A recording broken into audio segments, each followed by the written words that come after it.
जय हिंद दोस्तों topper math bye D answer की क्लास में आपका स्वागत है। तो दोस्तों आज हम लोग देखेंगे क्लास 10 का मैथ जो कि चैप्टर 3 है और इसमें हम लोग को केवल 260 प्रश्न पढ़ना है जो यूपी बोर्ड के लिए मोस्ट इम्पॉर्टेंट क्वेश्चन है। आपके बोर्ड एग्जाम में ऐसे क्वेश्चन ही आते हैं। तो इसमें हम लोग 55 क्वेश्चन पढ़ लिए हैं। आज हम लोग 56, 57 और 58 नंबर के क्वेश्चन को देखेंगे। अगर समय मिलेगा तो 59 और 60 नंबर के क्वेश्चन को भी हम लोग देखेंगे, जो कि यहाँ पर जगह पर्याप्त नहीं था, इसी कारण हमने उन क्वेश्चन को नहीं नोट कर पाया है। ठीक है, तो दोस्तों आइए हम लोग क्वेश्चन नंबर 56 नंबर क्वेश्चन को देखते हैं कैसे सॉल्व किए जाएंगे और ये क्या कह रहे हैं। तो दोस्तों कह रहा है, एक मित्र दूसरे से कहता है यदि मुझे 100 दे दो तो मैं आपसे दोगुना धनी बन जाऊँगा। दूसरा उत्तर देता है यदि आप मुझे 10 दे दो तो मैं आपसे 6 गुना धनी बन जाऊंगा। बताइए कि उनकी क्रमशः क्या संपत्तियां हैं। तो दोस्तों इसमें दो मित्र हैं, एक दूसरे से बातें कर रहे हैं। पहला मित्र दूसरे से क्या कहता है कि आप मुझे 100 रुपये दे दो तो मैं आपसे 2 गुना धनी बन जाऊंगा। तो दूसरा क्या कहता है कि तुम मुझे 10 रुपये दे दो तो मैं तुमसे 6 गुना धनी बन जाऊंगा। तो क्वेश्चन में पूछा जा रहा है उनके पास संपत्तियां कितनी कितनी हैं आप बताइए। तो हमें नहीं पता है तो हम मानते हैं कि उनकी संपत्तियां कितनी हैं, x रुपये और y रुपये हैं। तो आइए हम लोग क्वेश्चन नंबर 56 का हल यहाँ पर शुरू करते हैं। ठीक है, क्वेश्चन नंबर 56 का हल यहाँ हम क्या लिखेंगे, माना पहले मित्र की संपत्तियां बराबर x रुपया तथा दूसरे मित्र की संपत्तियां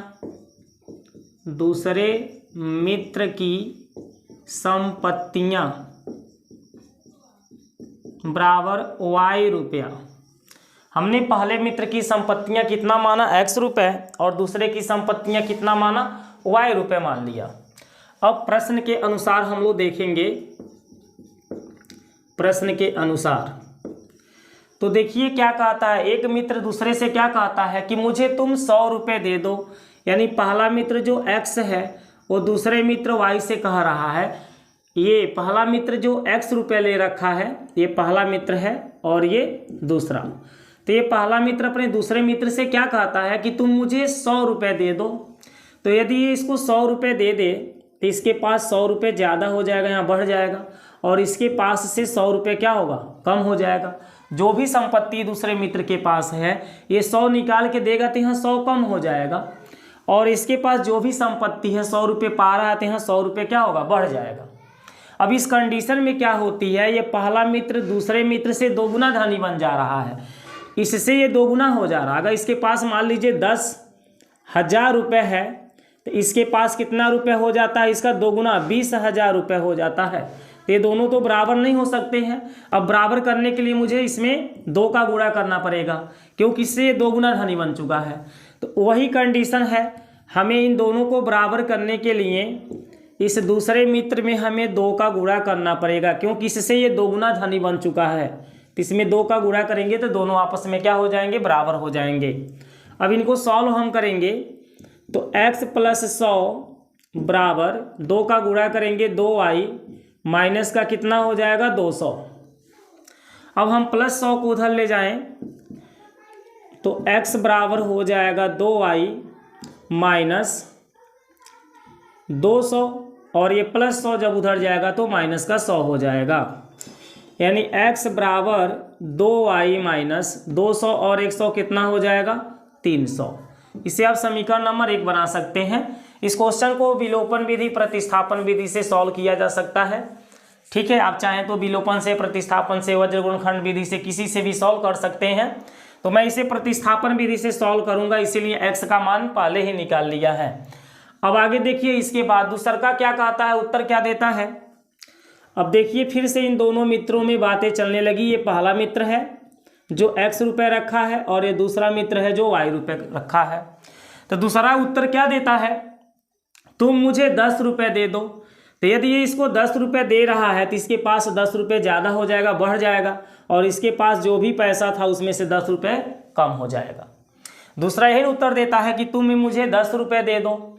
तो जब यहाँ अपने पास से 10 रुपये निकाल के इसको देगा तो इसके पास 10 रुपये अब कम हो जाएगा, जो भी संपत्ति है उसमें से 10 रुपये कम हो जाएगा, और इसके पास जो भी संपत्ति थी उसमें 10 रुपये बढ़ जाएगा, क्योंकि इसके द्वारा इसको 10 रुपये मिल चुका है। तो उस कंडीशन में दूसरा का क्या कहता है कि मैं तुमसे 6 गुना धनी बन जाऊंगा। ये जैसे इसको 10 रुपये दिया तो ये 6 गुना धनी बन गया। अगर इसके पास 100 रुपये है तो इसके पास उस समय 600 रुपये हो जाता है। दूसरे मित्र के पास कितना हो जाता है? 600। यदि पहले के पास 100 रुपये बचता है तो इसके पास कितना हो जाता है? 600 हो जाता है।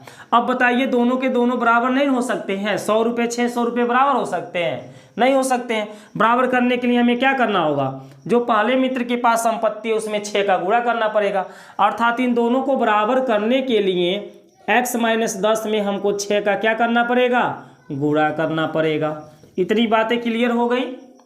तो यहाँ पर आप पुनः लिख करके इस बात को लिख लीजिए, ठीक है ना।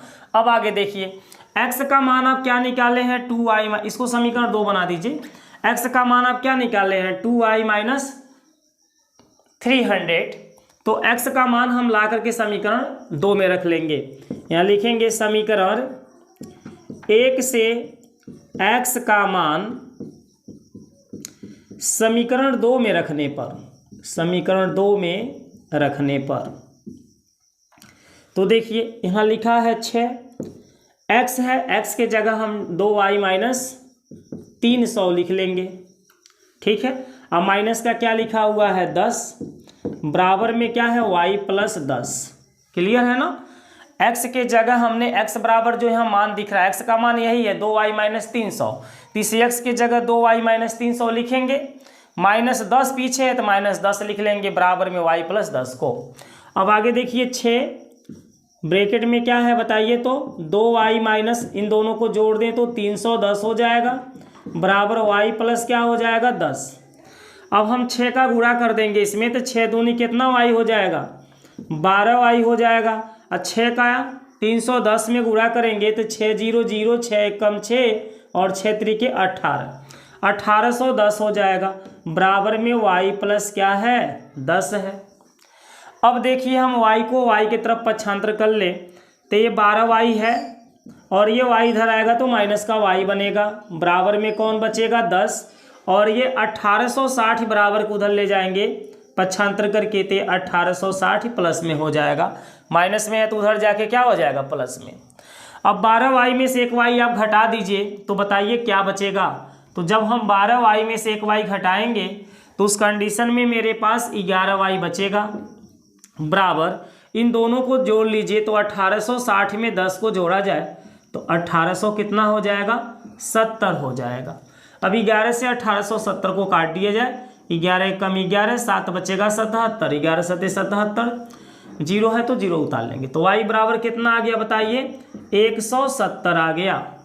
अब हम क्या करेंगे? y बराबर 170 को समीकरण 1 में रख लेंगे, ठीक है। तो यहाँ लिख लीजिए y बराबर 170 समीकरण 1 में रखने पर, समीकरण 1 में रखने पर।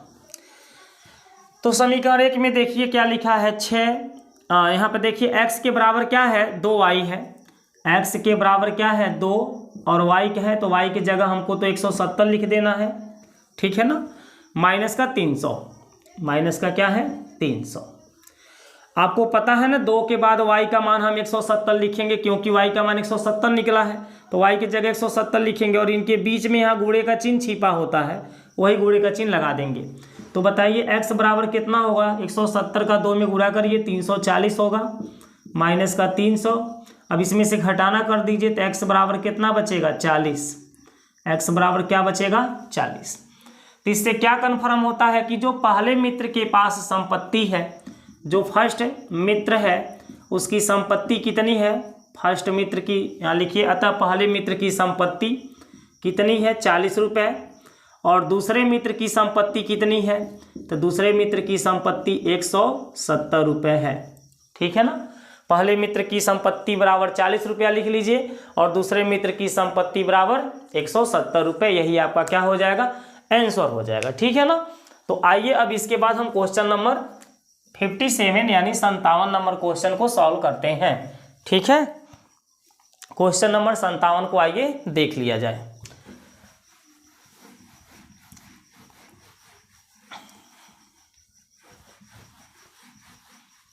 चलिए इसको हटा देते हैं।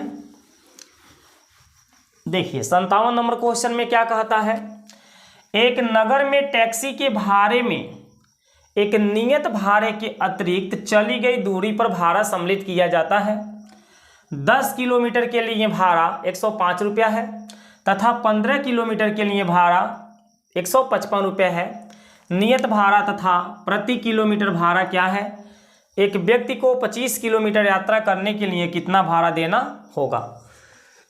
तो दोस्तों इस क्वेश्चन को पहले समझिए कि किसी नगर में टैक्सी के भाड़े के लिए एक नियत भाड़े के अतिरिक्त चली गई दूरी पर भाड़ा सम्मिलित किया गया है। जैसे नियत भाड़ा का मतलब यह है कि जैसे एक भाड़ा फिक्स कर लिया गया, मान लीजिए एक भाड़ा हमने तय कर लिया 50 रुपये। ठीक है, नियत भाड़ा मैंने क्या तय कर दिया टैक्सी का? 50 रुपये। इसका मतलब समझिए कि हमने जब नियत भाड़ा 50 रुपये तय कर दिया तो इसका अर्थ ये होता है कि मैं 1 किलोमीटर चलूँगा या मैं 100 किलोमीटर चलूँगा, ये नियत भाड़ा जो 50 रुपया है ये तो हमको देना ही देना पड़ेगा। 1 किलोमीटर दूर जाएंगे तब भी ये नियत भाड़ा लगेगा, 2 किलोमीटर जाएंगे तब भी ये लगेगा और 100 किलोमीटर जाएंगे तब भी लगेगा।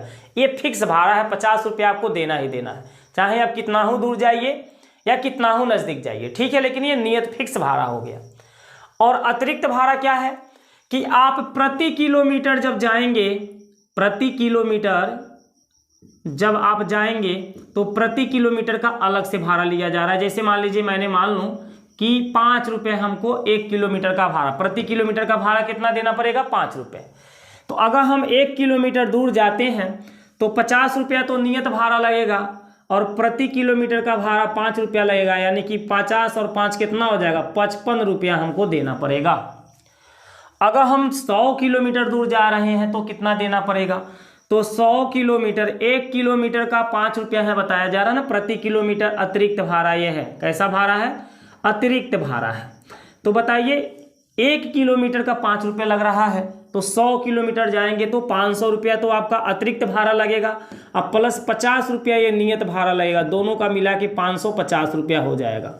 यानी 100 किलोमीटर दूर जाने का 550 रुपये भाड़ा देना पड़ेगा। तो इस टाइप का ये क्वेश्चन है, इसमें एक नियत भाड़ा फिक्स है और अतिरिक्त दूरी प्रति किलोमीटर जाने का अलग से भाड़ा लिया जा रहा है। ठीक है, तो ये दोनों प्रकार की भाड़ा आपसे पूछा जा रहा है कि अतिरिक्त भाड़ा और नियत भाड़ा बताइए और प्रति किलोमीटर भाड़ा क्या है इसको बताइए। तो हमको पता नहीं है तो हम x और y मानेंगे। तो आइए इस क्वेश्चन को हम सॉल्व करते हैं। क्वेश्चन नंबर 57 का हल यहाँ हम लिखेंगे, माना टैक्सी का नियत भाड़ा, माना टैक्सी का नियत भाड़ा x रुपया है। टैक्सी का नियत भाड़ा कितना हमने मान लिया? x रुपया है तथा प्रति किलोमीटर का अतिरिक्त भाड़ा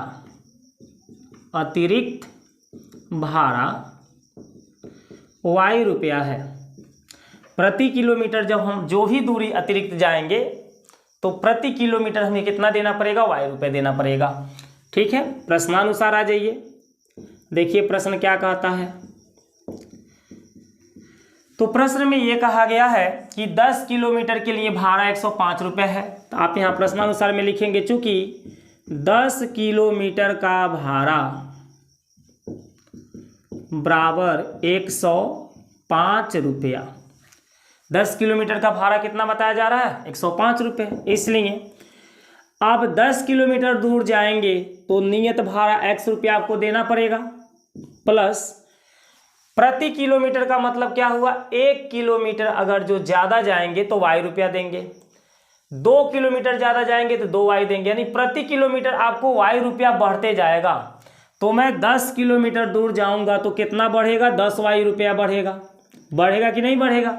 ये तो नियत भाड़ा x रुपया है, लेकिन जब 10 किलोमीटर जाएंगे तो 1 किलोमीटर का y रुपया देना पड़ता है अलग से, तो 10 किलोमीटर का कितना देना पड़ेगा, 10y देना पड़ेगा। और इन दोनों को जोड़ करके कितना आ जाती है, 105 आ जाती है, इक्वेशन फर्स्ट। ये समीकरण आपका पहला हो गया। आगे देखिए पुनः इसके बाद क्या कहता है, 15 किलोमीटर के लिए भाड़ा 155 रुपया है। 15 किलोमीटर का भाड़ा कितना बताया गया है, 155 रुपये। इसलिए x रुपये तो नियत भाड़ा लगेगा और 15 किलोमीटर जाएंगे तो 15y देना पड़ेगा, ये अतिरिक्त भाड़ा है। और दोनों को जोड़ करके 100 कितना हो जाएगा, 55। समीकरण नंबर 2। समीकरण 1 इसके नीचे उतार लीजिए, x प्लस 10y बराबर में है 105। समीकरण नंबर क्या है, 1। अब आप समीकरण 2 में से समीकरण 1 को घटा दीजिए, तो जब घटाएंगे तो यहाँ माइनस होगा, यहाँ माइनस होगा, यहाँ माइनस होगा, x कैंसिल हो जाएगा। 15y में से 10y घटेगा तो 5y आएगा, और 155 में से 105 को घटाएंगे तो 50 आएगा। 5 से हम 50 को काट सकते हैं 10 बार में, तो y बराबर कितना हो जाएगा, 10 रुपये। अब यह y का मान आप समीकरण 1 या 2 में रख के x का मान निकाल सकते हैं। तो y बराबर 10 समीकरण 1 में रख लिया जाए, समीकरण 1 में रखने पर, ठीक है। तो चलिए यहाँ पर देख लीजिए, समीकरण 1 यही है, x के बाद प्लस क्या लिखा हुआ है, 10 लिखा हुआ है, और y लिखा हुआ है, तो हम y की जगह क्या लिखेंगे, 10, क्योंकि यहाँ y का मान 10 निकला है तो y बराबर 10 रखा जाएगा। तो यहाँ x प्लस 10, y का मान भी क्या लिखेंगे, 10। अब बराबर में क्या है, 105। अब बताइए x प्लस 10 दाम में कितना हो जाएगा, 100, बराबर में 105। 100 को उधर ले जाइए, तो x बराबर 105 माइनस 100 हो जाएगा, x बराबर 5 रुपये। यानी कि नियत भाड़ा कितना है, 5 रुपये है। अब कितना हो दूर जाइए, ये 5 रुपये फिक्स है, आपको देना ही देना है, चाहे कम दूरी जाइए या ज़्यादा जाइए। और प्रति किलोमीटर का भाड़ा कितना लिया जा रहा है, 10 रुपये लिया जा रहा है। तो यहाँ पर आप लिख देंगे, अतः नियत भाड़ा बराबर 10 रुपये तथा प्रति किलोमीटर अतिरिक्त भाड़ा, नियत भाड़ा देखिए 5 रुपये निकला है, मिस्टेक यहाँ लिखा गया है। नियत भाड़ा कितना है, 5 रुपये, तथा प्रति किलोमीटर अतिरिक्त भाड़ा कितना है, 10 रुपये है। ठीक है, तो यही आपका क्या हो जाएगा, आंसर हो जाएगा 5 रुपये और 10 रुपये। तो इस तरह से क्वेश्चन नंबर 57 भी आपका समाप्त हो गया। अब आइए हम क्वेश्चन नंबर 58 को देखते हैं कि इन्हें कैसे सॉल्व किए जाएंगे। ठीक है, इसको हटा देते हैं।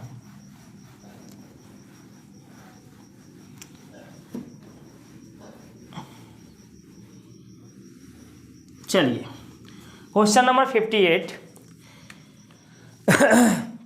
क्वेश्चन नंबर 58 में देखिए क्या कहता है, दो व्यक्तियों के आय का अनुपात 9 संबंधी 7 है। दो व्यक्तियों के इनकम, आय का मतलब जो कमाई है, उस कमाई का रेशियो बताया गया है 9 संबंधी 7 है, और उनके खर्चों का अनुपात 4 संबंधी 3 है। वो जो खर्च करते हैं उसका रेशियो 4 संबंधी 3 है। यदि प्रत्येक व्यक्ति प्रति महीने में 2000 रुपये बचा लेता है तो उनकी मासिक आय ज्ञात कीजिए। खर्च करने के बाद हर एक आदमी कितना बचाता है, 2000 रुपये बचा लेता है प्रति महीने। तो आपसे कहा जा रहा है उनकी मासिक इनकम कितनी है, मासिक आय कितनी है, कितना वो कमाते हैं महीने का। तो हम नहीं जानते हैं, तो क्या मानेंगे कि माना उनकी मासिक आय कितनी है, 9x रुपये है और 7x रुपये है। जब अनुपातिक गुणांक हम x लेकर चलेंगे और खर्च को, अनुपातिक खर्च जो दिया इसको क्या ले लिया जाए, y, तो यहाँ पर 9x इसका पहले की कमाई हो जाएगी और दूसरे की कमाई महीने की कितनी हो जाएगी, 7x। पहले का खर्च कितना हो जाएगा, 4y, और दूसरे का खर्च कितना हो जाएगा, 3y।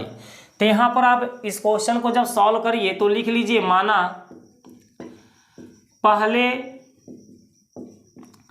व्यक्ति की मासिक आय बराबर कितना है, 9x रुपये। ठीक है, तथा दूसरे व्यक्ति की मासिक आय कितना है 7x रुपये। ठीक है, ये पहले की मासिक आय 9x रुपये है और दूसरे की मासिक आय कितनी है 7x रुपये। ठीक है, और पहले का मासिक खर्च, जो पहला व्यक्ति है उसका मासिक खर्च, पहले का मासिक खर्च कितना लिखेंगे बताइए 4y रुपये। यहाँ दूसरे का लिख लीजिए, दूसरे का मासिक खर्च कितना हो जाएगा 3y रुपये। ठीक है, ये आगे वाला पहले का खर्च है, पीछे वाला दूसरे का खर्च है। और इसमें हम अनुपातिक गुणांक y ले लिए हैं, इसीलिए 4y 3y लिखा जा रहा है। और इसमें अनुपातिक गुणांक x ले लिए हैं तो 9x और 7x लिखा जा रहा है। ठीक है ना। अब देखिए हम प्रश्नानुसार में आएंगे। पहला व्यक्ति कितना कमाता है 9x कमाता है, कितना खर्च करता है 4y खर्च करता है, और कितना बचाता है 2000 बचाता है। समीकरण नंबर 1 हो जाएगा। फिर आगे देखेंगे तो पहला के बाद दूसरा व्यक्ति कितना कमाता है 7x रुपये कमाता है, और कितना खर्च करता है 3y खर्च करता है। ये भी महीने में कितना बचा पाता है 2000। तो इस तरह से समीकरण 1 और समीकरण 2 आपके बन जाएंगे। अब देखिए समीकरण 1 और 2 में हम y को बराबर करना चाहते हैं, तो ये बराबर करने के लिए यहाँ 3 है तो 3 का गुणा ऊपर वाले समीकरण में होगा 1 में, और 4 है तो 4 का गुणा समीकरण 2 में होगा, तब ये y मेरे बराबर हो पाएंगे। तो यहाँ हम लिखेंगे समीकरण 1 गुणे 3 तथा समीकरण 2 गुणे 4 से। तो समीकरण 1 में आप 3 का गुणा करिए, इसमें पूरे समीकरण में 3 का गुणा करिए तो 3 नौवा कितना हो जाएगा 27x, 3 चौका कितना हो जाएगा 12y, और 3 दूनी कितना हो जाएगा 6। इस तरह से समीकरण 3 बन जाएगा। और समीकरण 2 में 4 का गुणा करना है तो 4 सते बताइए कितना होगा 28x, माइनस 4 तिहाई कितना बन जाएगा 12y, और 4 दूनी कितना हो जाएगा 8000। ये समीकरण 4 बन जाएगा। अब समीकरण 3, 4 में आप देखेंगे तो y हमारे बराबर हो चुके हैं 12y 12y, लेकिन चिन्ह दोनों का एक जैसा है। कब अलग अलग हो सकता है घटा दिया जाए, तो समीकरण 3 में से समीकरण 4 को घटा दीजिए, चिन्ह सबका बदल जाएगा। यहाँ प्लस चिन्ह है तो माइनस, माइनस है तो प्लस बनेगा, और यहाँ प्लस चिन्ह है तो माइनस बन जाएगा। अब 12y आपका कट जाएगा क्योंकि ये प्लस में हो गया और ये माइनस में है। 27x में से 28x को घटाएंगे तो माइनस का x बचेगा। 6000 में 60,000 को घटाएंगे तो माइनस के 2000 बचेगा। माइनस से माइनस हम काट देंगे, x बराबर कितना आ जाएगा 2000। x बराबर कितना आ जाएगा 2000। अब हम क्या करेंगे, ये x का मान समीकरण 1 या समीकरण 2 में रख लेंगे। तो चलिए यहाँ लिख लीजिए x बराबर 2000 समीकरण 1 में रखने पर, समीकरण 1 में रखने पर।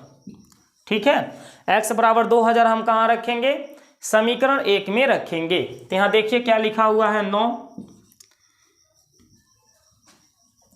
ठीक है, लिख दीजिए 9 गुणे x के जगह हम क्या लिखेंगे 2000, माइनस में क्या है 4y, बराबर में कितना है 2000। आगे बढ़िए, 9 का 2000 में गुणा होगा तो 9 दूनी कितना बनेगा 18000, माइनस में क्या है 4y, बराबर में कितना है 2000। अब 18000 को उधर ले जाइए तो माइनस 4y यहाँ बचेगा, और यहाँ होगा 2000 माइनस 18000। माइनस 4y बराबर 2000 में से 18000 को घटाएंगे तो माइनस 16000 आएगा, माइनस से माइनस कटेगा, और 4 से 16 हमारा 4 बार में कट जाएगा। यानी 16000 को जब काटेंगे आप 4 से तो 4000 बार में कट जाएगा। तो y का मान कितना आ जाएगा 4000 आ जाएगा। यानी कि जो पहले व्यक्ति की मासिक आय है वो कितनी है, तो यहाँ लिख लीजिए पहले व्यक्ति की मासिक आय, पहले व्यक्ति की मासिक आय। तो हमें पहले व्यक्ति की मासिक आय बतानी है, तो यहाँ 9x दिया गया है। क्या दिया गया है 9x। तो हम x में x का मान कितना निकाले हैं 2000 निकाले हैं, इस 2000 का 9 में गुणा करा देंगे। तो 9 गुणे 2000 यानी कि हो जाएगा 18,000। यानी पहला व्यक्ति कितना महीने का कमाता है? 18,000। तथा दूसरे व्यक्ति की मासिक आय, दूसरे व्यक्ति की मासिक आय, तो दूसरे व्यक्ति की मासिक आय बताने के लिए यहाँ हम देखेंगे 7x है, तो x का मान 2000 रख के 7 में गुणा करा देंगे। 7 गुणे 2000, तो 7 दूनी कितना हो जाएगा? 14,000 रुपये। यानी पहला व्यक्ति 18,000 रुपये कमाता है महीने का, और दूसरा व्यक्ति कितना कमाता है? 14,000 कमाता है। अगर आपसे क्वेश्चन में पूछ लेता है कि उनकी मासिक खर्च भी बताओ, तो उनकी मासिक खर्च देख रहे हैं 4y और 3y है, तो y का मान जो 4,000 निकला है, यही y का मान यदि हम यहाँ रख देंगे तो 4 चौका 16,000 रुपये ये खर्च कर देगा महीने में पहला वाला आदमी, और 4 तिहाई 12,000 रुपये खर्च कर देगा दूसरा आदमी। अगर खर्च पूछता है तो y का मान यहाँ ला के रख देंगे, तो आपका इसका मासिक खर्च भी निकल जाएगा। ठीक है ना दोस्तों? तो चलिए इसके बाद क्वेश्चन नंबर 59 को हम लोग देखते हैं। ठीक है, तो आइए क्वेश्चन नंबर 59 को देखने से पहले आप लोग इस क्वेश्चन को 59 और 60 को देखने से पहले दोस्तों, यदि आप लोग अभी तक मेरे चैनल को सब्सक्राइब नहीं किए हैं तो सब्सक्राइब करके बेल आइकन को ऑल पे प्रेस कर लीजिए, ताकि मेरे हर एक वीडियो का नोटिफिकेशन आपके पास जाती रहे। और दोस्तों वीडियो को लाइक करना, शेयर करना ना भूलिए, अधिक से अधिक आप लाइक और शेयर करिए। ठीक है दोस्तों? तो दोस्तों आइए क्वेश्चन नंबर 59 को हम लोग शुरू करते हैं। एक व्यक्ति ने 50,000 रुपये को 2 भागों में निवेशित किया। एक भाग पर 12% वार्षिक ब्याज की दर पर तथा दूसरा भाग 10% वार्षिक ब्याज की दर पर निवेश करता है। यदि एक वर्ष के अंत में उसे कुल 5,600 रुपये ब्याज मिलता हो तो प्रत्येक ब्याज पर लगाई गई धनराशि ज्ञात कीजिए। तो देखिए, एक आदमी है, कोई व्यक्ति है जो 50,000 रुपया को 2 जगहों पर क्या करता है? जमा करता है, निवेश करता है। तो जो पहले स्थान पर जमा करता है वहाँ पर उसे 12% के दर से ब्याज मिलता है, और जो दूसरे जगह जमा करता है पैसा, उस पर 10% ब्याज मिलता है साल भर का। ठीक है, जो भी पैसा जमा करता है साल में ब्याज कितना मिलता है उस पर? पहले पर 12% और दूसरे पर 10%, और टोटल मिलाकर एक साल में उसे कितना ब्याज प्राप्त होता है? 5,600 रुपये प्राप्त होता है। तो क्वेश्चन में पूछा जा रहा है कि वह प्रत्येक ब्याज पर लगाई गई धनराशि ज्ञात कीजिए। वह प्रत्येक जगह जो पैसा लगाया है उस पैसे का धनराशि बताइए कि वो कितना कितना पैसा दोनों जगहों पे जमा किया है। ठीक है, तो हम मान लेते हैं इस क्वेश्चन को हम केवल x भी मान के लगा सकते हैं और x y दोनों मान के लगा सकते हैं। तो आइए इसको x y दोनों मान के लगाएंगे, क्योंकि ये 2 चर राशि वाला रैखिक समीकरण का सवाल है। तो हम मान लेंगे, माना व्यक्ति ने 50,000 रुपये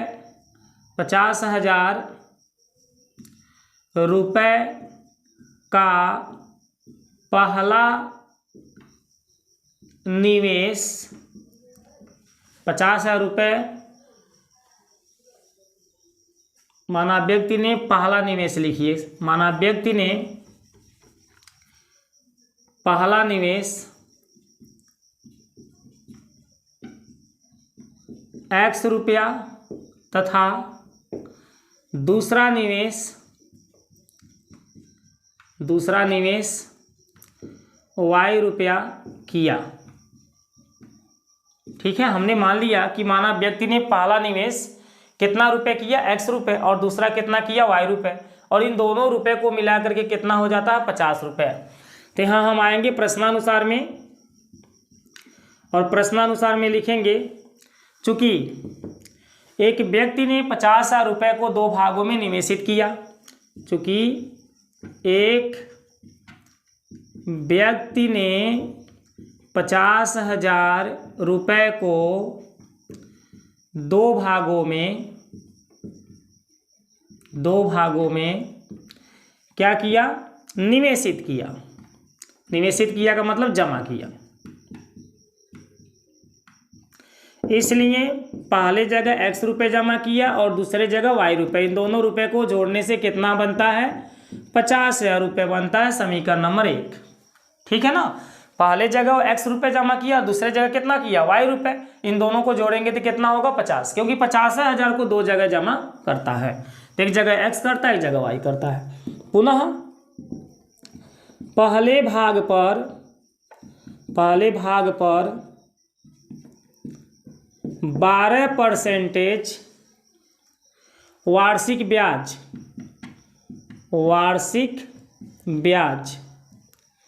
तथा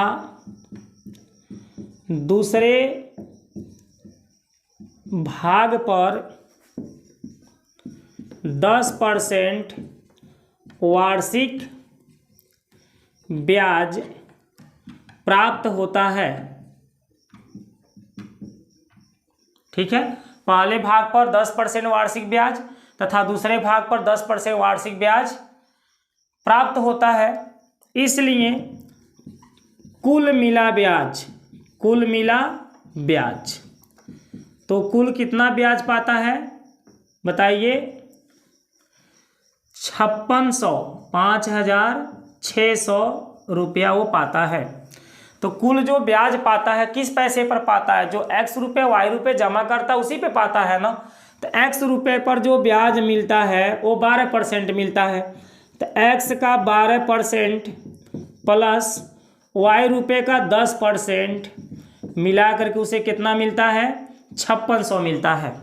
अब x का 12% वार्षिक दर से कितना ब्याज निकलेगा, तो x गुणे 12 गुणे 1 बटे क्या हो जाएगा 100, मूलधन गुणे दर गुणे समय बटा 100, एक साल का समय लिया है, प्लस y का 10% y गुणे 10 गुणे एक साल के लिए भी जमा किया है, अब बटे में यहाँ 100 हो जाएगा बराबर 5600।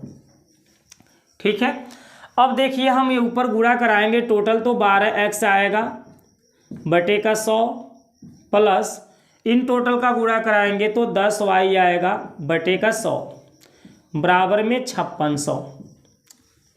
अब दोनों साइड में 100 का गुणा करा दीजिए, तो ये 100 कट जाएगा, ये 100 कट जाएगा, यहाँ 100 से गुणा हो जाएगा, या 100 इसका एलसीएम बनेगा, तो उस एलसीएम का उदाहरण गुणा कर लेंगे क्योंकि दोनों का हर सेम है। तो हम क्या लिखेंगे, 12x प्लस 10y बराबर 56 के आगे 4 जीरो हो जाएगा, या 5600 में जब 100 का गुणा करेंगे तो ये 5,60,000 रुपये हो जाएगा। ठीक है, अब इसमें से देखिए हम 2 को कॉमन निकाल सकते हैं, तो इसमें 2 आप कॉमन ले लीजिए, तो बताइए जब 2 कॉमन लेंगे तो क्या बचेगा, 6x प्लस 5y बराबर 56 और 4 को 0 हो जाएगा, 2 से हम 56 को काट सकते हैं, 28 4 को 0 हो जाएगा, यानी कि 6x प्लस 5y का वैल्यू हो गया 2,80,000। समीकरण नंबर क्या हो गया 2। अब हम समीकरण 1 में y को 5y बनाने के लिए हमें क्या करना पड़ेगा, 5 से गुणा करना पड़ेगा, तो यहाँ पर 5 का गुणा करके लिखिए 5x आएगा, प्लस यहाँ 5 का गुणा करेंगे तो 5y आएगा, और यहाँ 5 का गुणा करेंगे तो 5 पचे 25 हो जाएगा, और पीछे को 0 हैं, 4 0 हैं। ये समीकरण नंबर क्या हो जाएगा 3। कैसे आया है तो यहाँ लिख दीजिएगा, समीकरण 1 गुणे 5 से आया है। समीकरण 1 में मैंने क्या किया, 5 से गुणा किया। अब हम पाई खाँच करके इसको घटाना कर देंगे समीकरण 2 में से समीकरण 3 को, तो यहाँ माइनस माइनस और माइनस बनेगा, 5y कैंसिल हो जाएगा, 6x में से 5x घटा दीजिए, x बचेगा। 2,80,000 में से 2,50,000 को हम घटा देंगे तो कितना बचेगा, 30,000 बचेगा। ठीक है, यहाँ पे x ही रहेगा, x बराबर कितना है 30,000। तो आदमी ने पहले स्थान पर जो पैसा जमा किया था वो 30,000 जमा किया था। अब ये x का मान आप कहाँ रख लीजिए, समीकरण 1 में रख लीजिए, x का मान समीकरण 1 में रखने पर। ठीक है, तो समीकरण 1 में जब रखेंगे तो x के जगह 30,000 रखा आएगा, प्लस में क्या रहेगा y, यानी 30,000 प्लस y बराबर में क्या है 50,000 है। 30,000 को घटा दीजिए उधर भेज करके, तो 30,000 जब 50,000 में से घटाएंगे तो कितना बचेगा, 20,000 बचेगा। यानी कि जो व्यक्ति ने पहले जगह पैसा जमा किया था वो 30,000 है, और जो दूसरे जगह जमा किया था वो 20,000 है। ठीक है ना, तो इस क्वेश्चन में यही कहा था प्रत्येक ब्याज पर लगाई गई धनराशि ज्ञात कीजिए। तो हम क्या लिखेंगे 30,000 और 20,000 इसका आंसर होगा। ठीक है दोस्तों, तो आइए अब हम क्वेश्चन नंबर 60 को देखते हैं, जो कि इस चैप्टर का लास्ट क्वेश्चन आज के दिन का रहेगा। और इसके बाद जो भी 60 के आगे के क्वेश्चन आपके बच रहे हैं वो अगले वीडियो में कंप्लीट किया जाएगा। ठीक है ना। एक वीडियो में हमारा प्रयास है कि हमेशा 5 क्वेश्चन आपको बतावें, लेकिन बहुत ही यदि बड़े बड़े क्वेश्चन हैं, काफ़ी लंबे वीडियो बन रही है, तो भाई 5 से कम भी लगेगा। अगर जो मान लीजिए हो जा रहा है लिमिट में तो 5 हम बता ही देंगे। ठीक है, तो आइए क्वेश्चन नंबर 60 को देख लीजिए। 60 का हल। एक व्यापारी 4 बोरे चावल और 10 बोरे गेहूं 3600 रुपये में क्रय करता है। यानी कि 4 बोरा चावल और 10 बोरा गेहूं वह 3600 रुपये में कोई व्यापारी है खरीदता है। क्रय करता है का मतलब हो गया खरीदता है। चावल को वह 10% लाभ पर और गेहूं को 2% हानि पर बेच देता है। चावल को कितने % लाभ पर बेचता है? 10%, और गेहूं को 2% हानि पर बेच देता है।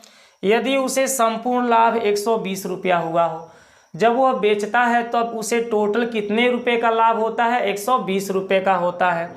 तो 1 बोरे चावल तथा 1 बोरे गेहूं का क्रय मूल्य बताइए कि वह 1 बोरा चावल और 1 बोरा गेहूं कितने रुपए में खरीदा था। तो हम यहाँ मान लेंगे, माना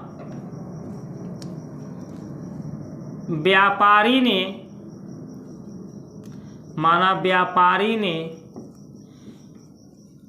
1 बोरा गेहूं X रुपया में, 1 बोरा, पहले चावल लिखिए, 1 बोरा क्या लिखिए? चावल X रुपया में, तथा 1 बोरा गेहूं Y रुपया में खरीदा था। ऐसे आप मान सकते हैं, या ऐसे मान लीजिए, माना 1 बोरा चावल का क्रय मूल्य X रुपया और 1 बोरा गेहूं का क्रय मूल्य Y रुपया है। ऐसे भी मान सकते हैं और ऐसे भी लिख सकते हैं। ठीक है, प्रश्नानुसार में आ जाइए। अब प्रश्न में क्या कहता है? 4 बोरा चावल और 10 बोरे गेहूं का क्रय मूल्य कितना है? 360 रुपये है। तो यहाँ लिख लीजिए, चूंकि 4 बोरा चावल और 10 बोरा गेहूं का क्रय मूल्य बराबर कितना है? 3600 रुपया। इसलिए अब बताइए, 1 बोरा चावल वो X रुपया में खरीदता है, तो 4 बोरा चावल को कितना में खरीदेगा? 4X रुपया में खरीदेगा ना। 1 बोरे चावल का दाम X रुपया है, तो 2 बोरे का 2X, 3 बोरे का 3X, 4 बोरे का 4X रुपया होगा। और 1 बोरे गेहूं कितना में खरीदता है? Y रुपये में, तो 10 बोरा कितना में पाया होगा? 10Y में। और ये दोनों पैसा जोड़ करके कितना देता है? 3600 रुपये देता है। ठीक है, इसको थोड़ा सा छोटा कर लीजिए, इसमें से 2 कॉमन ले लीजिए, तो यहाँ पर आ जाएगा 2X + 5Y बराबर 3600। 2 से हम 3600 को काट सकते हैं, 1800 बार में कट जाएगा। तो 2X + 5Y की वैल्यू कितनी आ जाएगी? 1800। समीकरण नंबर 1 क्लियर होगा।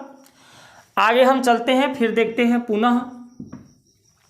देखिए आगे क्या कहता है? चावल को वह 10% लाभ पर और गेहूं को 2% हानि पर बेच देता है, और उसे संपूर्ण लाभ 120 रुपये का हुआ हो। तो यहाँ लिख लीजिए, चूंकि पुनः वह चावल को कितने %?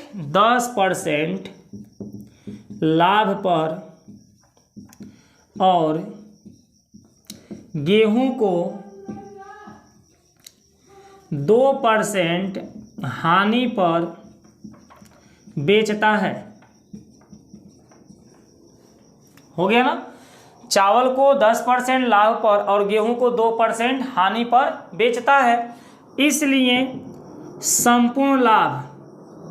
संपूर्ण लाभ या कुल लाभ लिख सकते हैं।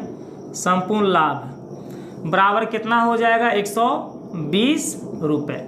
अब संपूर्ण लाभ कैसे निकलेगा बताइए, उसे संपूर्ण लाभ कैसे निकलेगा। तो भाई वह टोटल कितना चावल खरीदा है, 4x रुपये में चावल खरीदा है, 4 बोरिया चावल खरीदा है जो कि 4x रुपये का खरीदा गया है। तो इसे 4x रुपया पर उसे 10% का लाभ होगा और 10y रुपये में वह गेहूं खरीदा है जिस पर 2% की हानि हो रही है, तो उस रुपया पर 2% का नुकसान होगा।